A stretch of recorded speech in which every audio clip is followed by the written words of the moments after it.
नमस्कार। हम आपके सामने ढोलक पे एक रितेश पांडे जी का सैड सॉन्ग सुनाने जा रहे हैं। तीर हमरो कलेजवा के पार हो गए।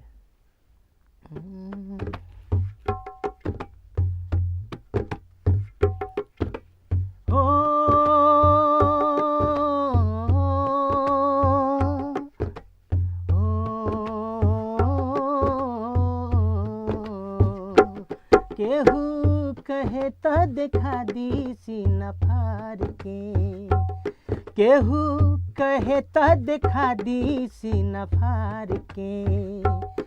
दाग गहरा मिलल बाटे प्यार के,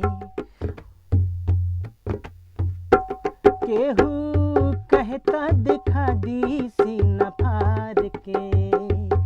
दाग गहरा मिलल बाटे प्यार के। उ त दूसरा के डोली में सवार हो गई, उ त दूसरा के डोली में सवार हो गई।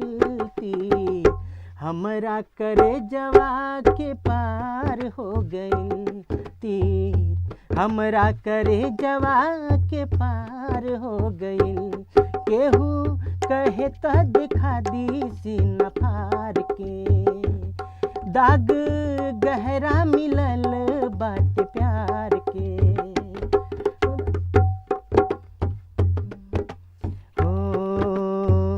मीठ बतिया बतिया के उ हमसे न